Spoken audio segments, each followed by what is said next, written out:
நாட்டையே உலுக்கி இருக்கும் இளம் பயிற்சி மருத்துவ மாணவியின் மரணம்.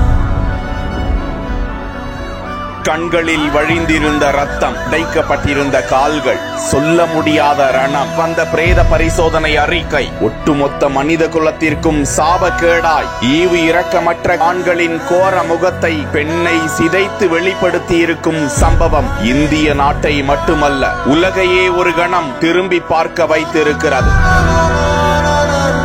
சுதந்திர நாளில் பெண்களின் சுதந்திரம் எங்கே என வலுக்கும் குரல்கள்.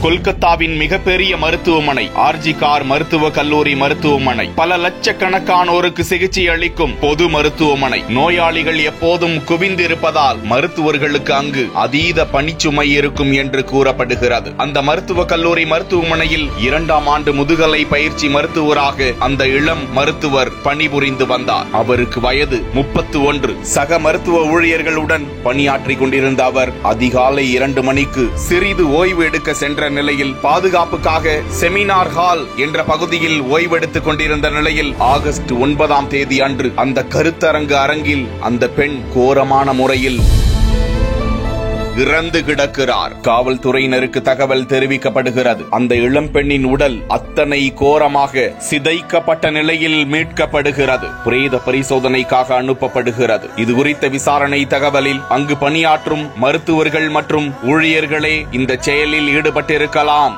என்றும், அந்த பெண்ணின் கண்களில் கண்ணாடி குத்திய ரணம் இருந்திருக்கிறது, காதுகளில் ரத்தம் வழிந்திருக்கிறது, உதடுகள் கிழிந்து இருந்ததாம், 2 கால்களும் கோரமாக உடைக்கப்பட்டிருந்திருக்கிறது. அந்த பெண்ணின் பின்தலையில் பலமான தாக்குதல் நடந்திருக்கிறது. அதிகாலை 3 மணி வேளையில் இந்த கொலை சம்பவம் நடந்திருக்கலாம் என கருதப்படும் நிலையில் இந்த கோரமான செயலில் ஈடுபட்டதாக 33 வயதான சஞ்சோய் ராய் என்பவரை போலீசார் கைது செய்து தீவிரமாக விசாரித்து வருகிறார்கள். அவர் காவலராக இல்லாவிட்டாலும் போலீசோடு இணைந்து செயல்படும் தன்னார்வலர் என்ற முறையில் போலீஸ் போலவே செயல்பட்டு வந்தவர் என்றும் கூறப்படுகிறது. அங்குள்ள தடயங்களை அங்குலம் அங்குலமாக ஆய்வு செய்யப்பட்டு விசாரணை நடந்து வருகிறது. கைது செய்யப்பட்டவர் ஏற்கனவே மனைவியை கொடூரமாக கொடுமை செய்தவர் என்றெல்லாம் பல தகவல்கள் கிடைக்கும் நிலையில் இந்த கோர கொலை சம்பவத்தில் ஈடுபட்டவர்கள் யார் யார் என தீவிர விசாரணை நடந்து வருகிறது. நாடு முழுவதும் இந்த கொலை சம்பவத்திற்கு எதிராக